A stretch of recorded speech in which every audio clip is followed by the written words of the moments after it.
nothing impossible. No, there is nothing too difficult. Because you're with me, I am not afraid. Nothing is too hard for you. With you, I can do very big things. God, with you, I can do very big things. I know it's true. I can do very big things. You're with me, I know it's true. I can do big things. I can do it, it's true. I'm doing very big things. I can do it, it's true. I'm doing very big things. I can do it, it's true. I'm doing very big things. I can do it, it's true. I can do it. When you are with me, I am feeling brave. When you are with me, I am not afraid. God, you are with me, so I can be strong. 'Cause nothing is too hard for you. No, with you, I can do very big things. God, with you, I can do very big things. I know it's true. I can do very big things. You're with me, I know it's true. I can do big things. I can do it, it's true. I'm doing very big things. I can do it, it's true. I'm doing very big things. I can do it, it's true. I'm doing very big things. When I'm up, I can do it. When I'm down, I can do it. All around, I can do it. God, you are with me. When I'm up, I can do it. When I'm down, I can do it. All around, I can do it. God, you are with me. Yeah, I know with you, I can do very big things. God, with you, I can do very big things. I know it's true. I can do very big things. You're with me, I know it's true. I can do big things. I can do it, it's true. I can do it.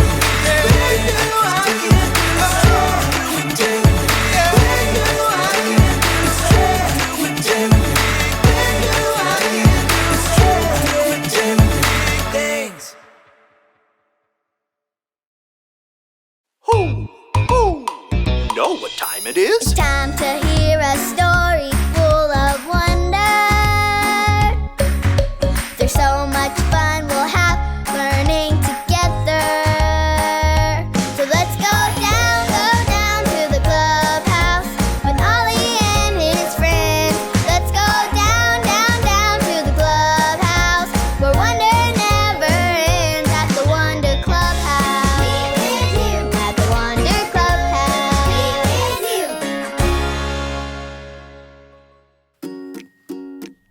Oh, hey friends! I'm Poppy. I'm going to my grandma's house for a sleepover. Let's see. I have my pajamas. Oh, and I'll need to clean my teeth. So, I need to bring my toothbrush.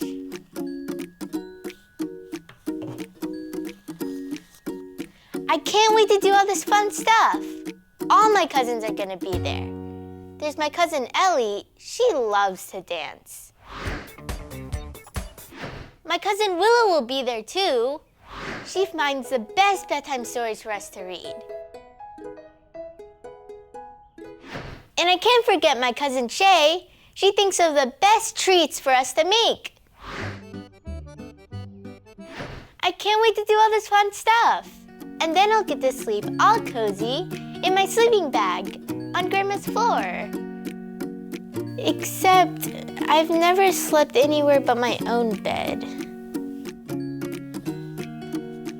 That's why I'm taking Mr. Bear. If I'm afraid, I can cuddle him super tight and he can help me be brave. Hoo! Hoo! It's Ollie. Hello, Poppy. Hoo! Hoo! Going on a sleepover at Grandma's, are you? Hey, Ollie. Yes, I am. I'm super excited, but I'm also afraid. Sometimes being brave is hard. It's true. But I know someone who can help you. Listen to this story. Just follow me through. Hoo! Hoo! Follow me through, follow me through, who? Ollie's got a Bible story for me and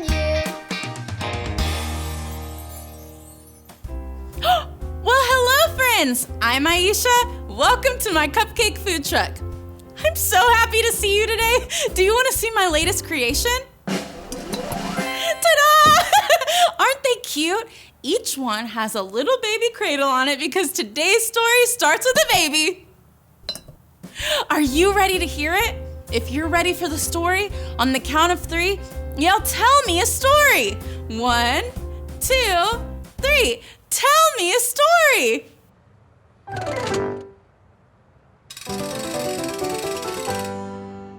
Okay, so today's true story from the Bible begins, like I said, with the baby and his mom. Look at how sweet he is. His name is Baby Moses. You can tell his mom loves him so much. But there was a mean king and he wanted to get rid of all the baby boys in God's family. Everyone say, "Oh no! Oh no!" Moses' mom wanted to protect her baby. She knew that God was always with her and would always be with baby Moses. That helped her be brave. So, she and her daughter Miriam went down to the river and hid Moses in a basket in the tall grass. Then Miriam hid and watched to see what would happen. Let's help Moses' sister watch. Tell me if you see anything. Do you see something? Oh, it's a bunny! Hi, bunny! Okay, keep watching. Do you see something? What is it?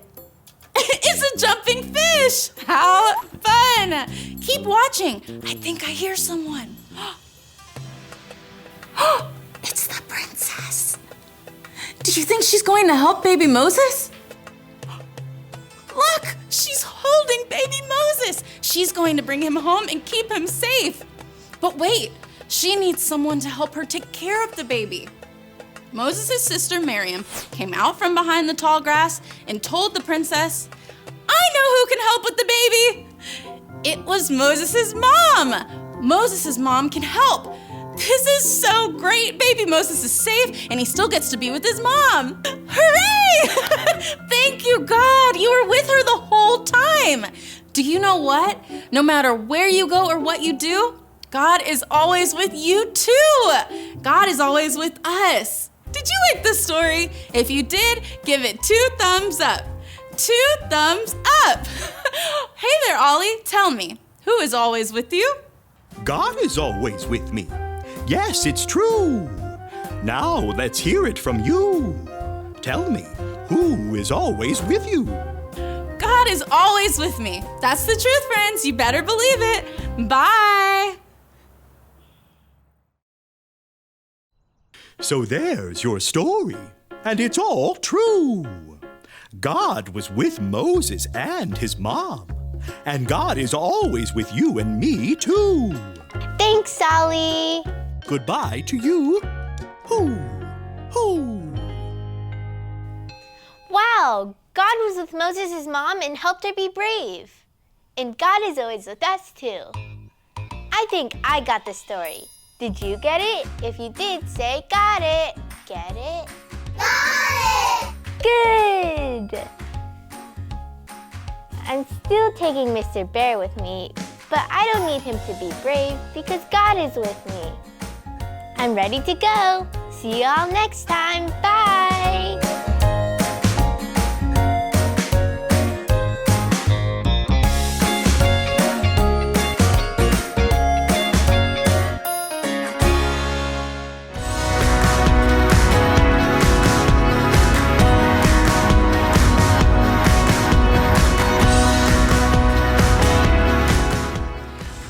Have the Lord our God to help us.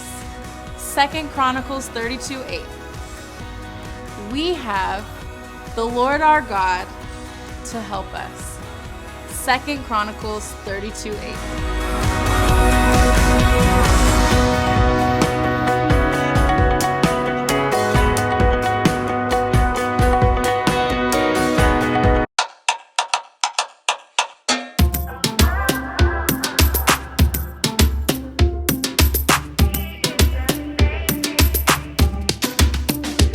There is only one who can do anything.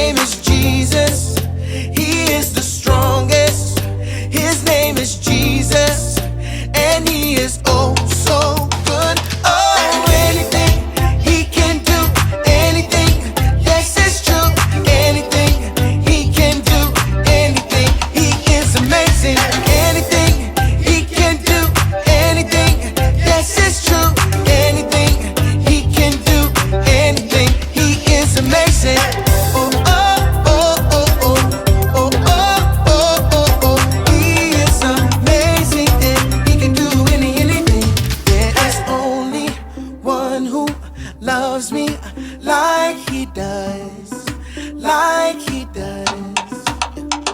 There is only one who loves me like he does, no matter what.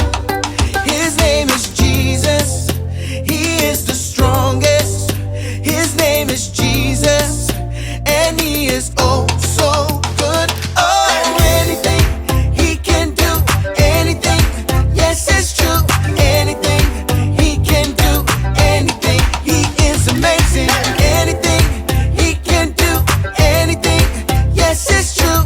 Anything he can do, anything. He is amazing.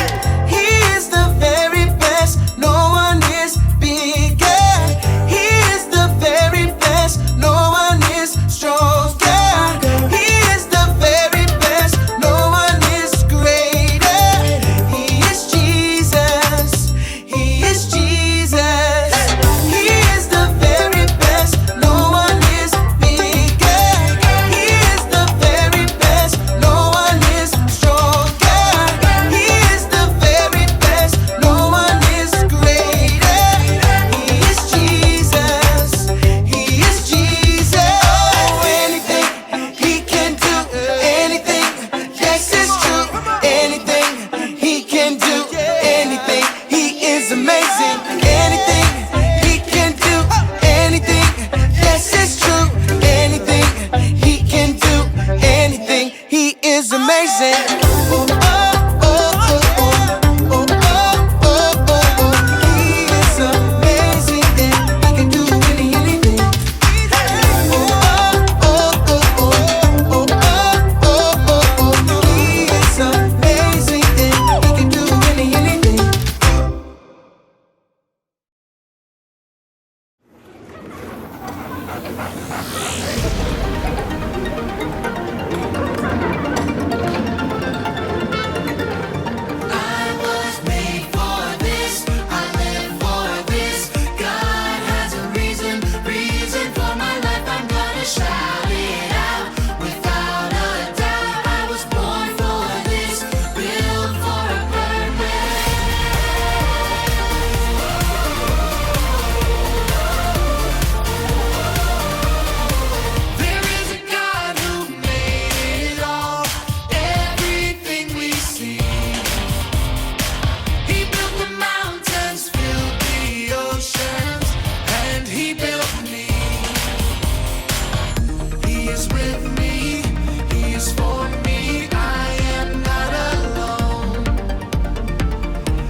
How good are your eyes?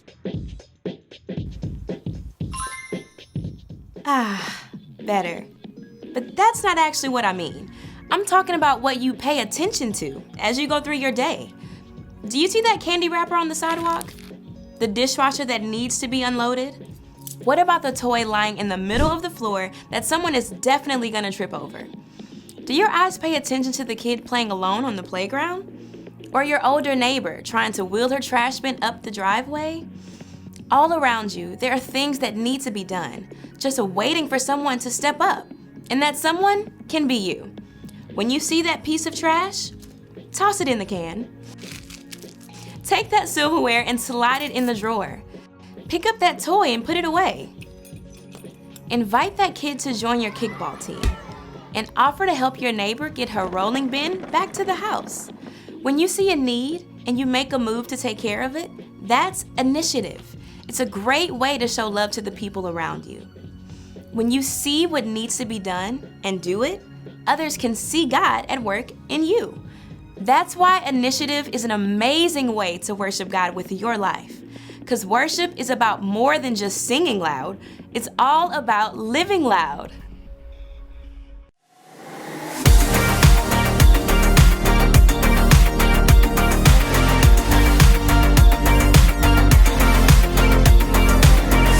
Help me, God, to see what you see.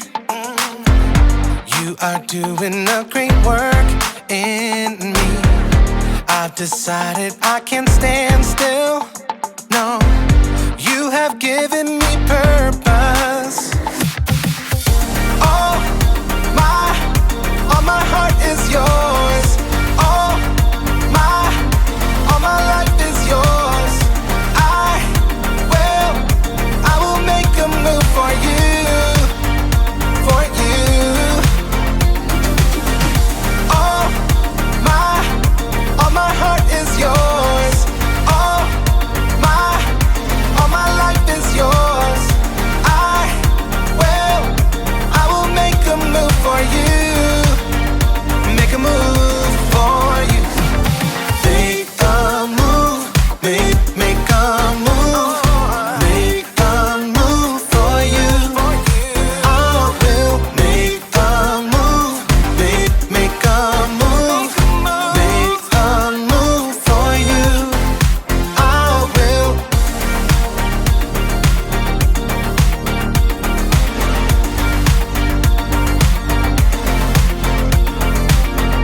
I'll take up the call to serve you. You have given me a job to do. I wanna love the world just like you. Yeah, you have given me purpose. All my heart is yours. All my life is yours. I will make a move for you, for you. All my heart is yours. All my life is yours. I will make a move for you. Make a move for you. Make a move. Make a move. Make a move for you. I will make a move. Make a move. Make a move for you. I will.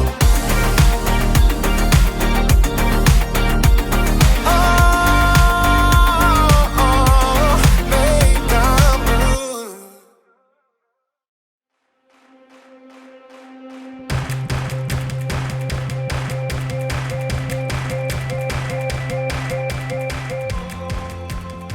Hello, people of Earth! It's me! Jacob! Oh, there it is. That's how I... Nope, that's not it, Jacob. Okay. Okay. Nope, it's back on again. Okay. And I am ready for launch. I mean, not really. I don't actually have a rocket or anything. But I am ready for initiative. Initiative is seeing what needs to be done and doing it. Astronauts are really great at showing initiative. When they see what needs to be done, they don't just ignore it. They do something about it. They even have this thing they do before every launch. It's called a status check. And it works like this. Rocket fuel, check. Oh. Rocket fuel is a go. Red switchy thing, check. Red switchy thing, Red switchy thing is a go. Power thrusters, check. Power thrusters. Power thrusters are a gross. I can't check the power thrusters because somebody left a dirty sock here. Well, can you move the dirty sock? I mean, I could, yes, but it's not mine. I didn't leave it here. And so I don't think it's my job to move the sock. I suggest that we halt the launch until whoever left his sock here comes and gets it themselves. Copy that. Holding launch for a dirty sock. Good. Roger that. I wonder how long I'm gonna have to wait for someone to come get this sock. Probably gonna be here for a while. You know what? Today's story is about a guy who saw something that needed to be done, and he did something about it, even though it wasn't his responsibility. Sounds like a great guy. Will somebody come get this sock? It smells. Some people, am I right? Ugh. The Bible. It's 66 books of history, stories, letters, and poetry that fit together to form God's one big story. The epic adventure of how He created us and loves us so much that He made a way to rescue us. As we travel through the Bible, from Genesis to Revelation, we discover people who met God and found their lives changed forever. Now, for an amazing story. Inspired by the book of Nehemiah, chapters 1 and 2. Over and over, the Israelites promised to be faithful to God. But over and over again, they turned away from Him. At last, God allowed enemy armies to take His people captive and carry them off to Babylon, nearly 1,000 miles away. After 70 years, God allowed some of His people to return to Jerusalem and rebuild the temple.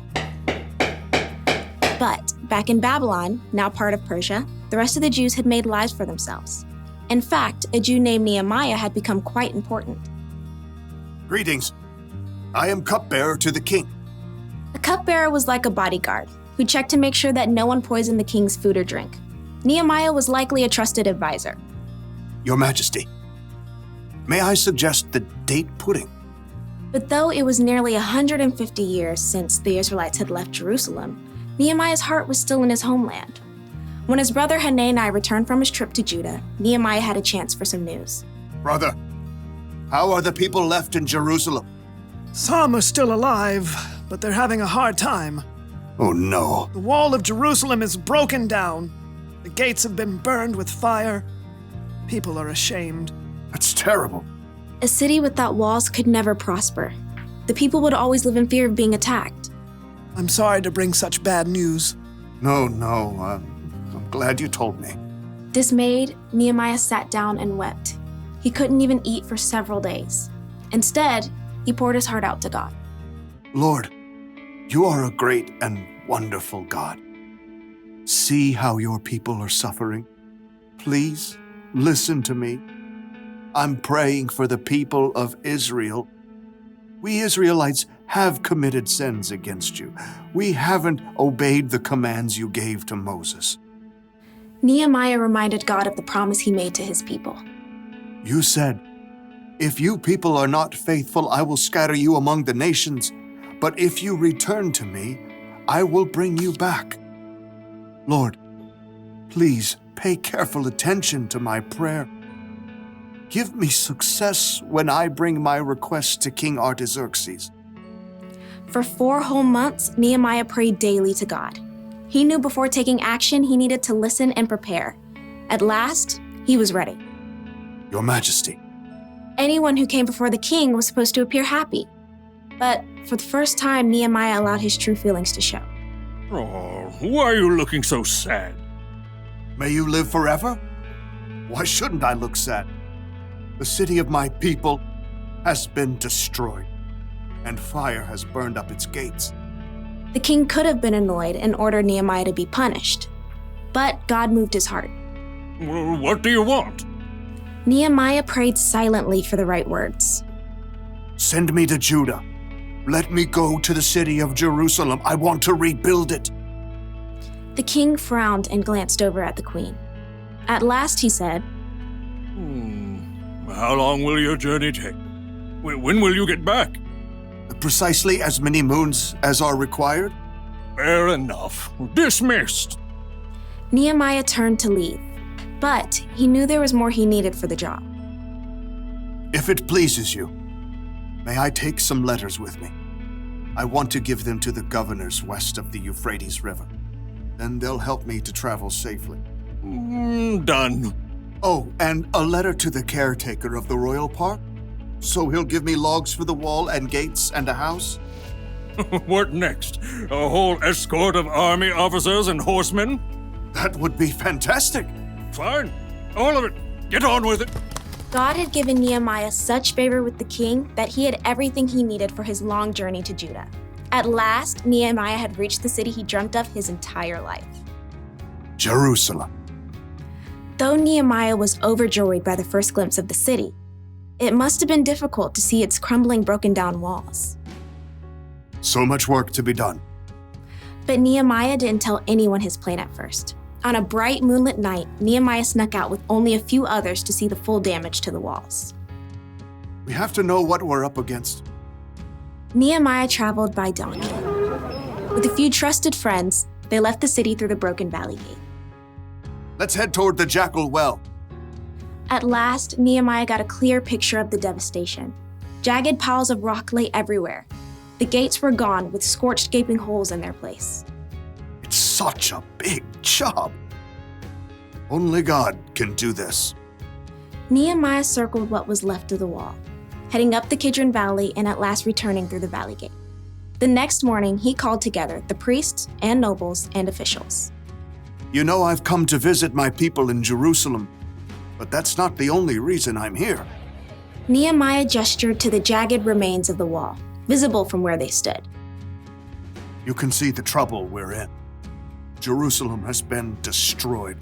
Fire has burned up its gates. Tell us something new. Come on. Let's rebuild the wall of Jerusalem. Then people won't be ashamed anymore. Well, I mean, that's something to consider if you think about this. Our grandparents tried that years ago. But God has been helping me. He gave me favor with the king. He'll help us complete the work. So who's in? Well, me. I'm in. Me too. Let's start rebuilding! God moved the hearts of the people to help Nehemiah, and together they began the gigantic job of repairing the walls and gates of Jerusalem.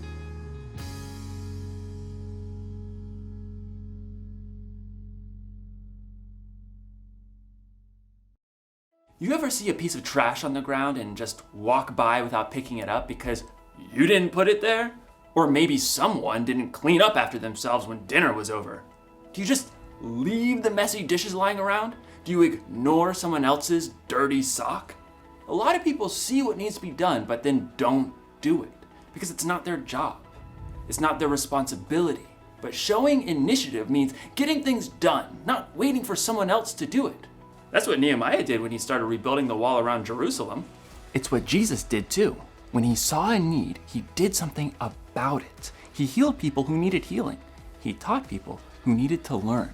And Jesus took care of our greatest need when he died on the cross for our sins. So, if you want to show initiative, don't just see what needs to be done, do something about it. Do a status check. Do you see any dirty dishes? Dirty dishes. Oh! Dirty dishes. Cleared away. Check. Do you see any trash? Water bottle. Recycled. Check. Do you see a dirty sock? Dirty socks cleared away, even though it's not my job. Check.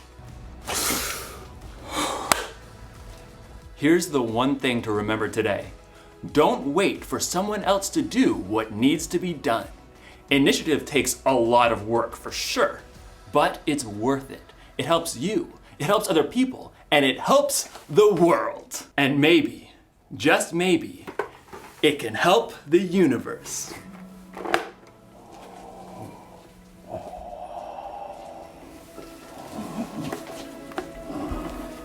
I'll see you next time.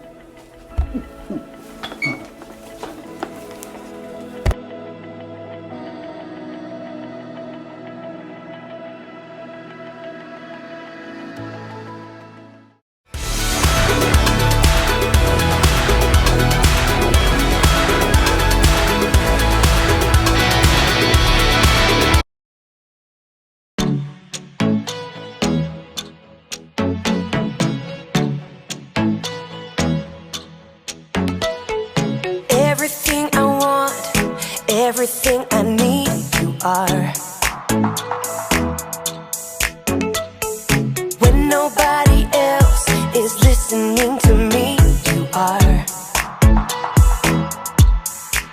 Before my heart took its first beat, you already loved me, Lord.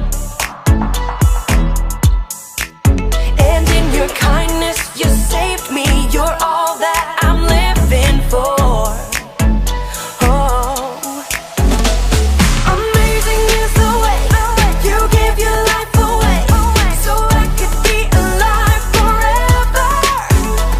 I want the world to know, I want my life to show the never-ending love of my Savior. I wanna live your love.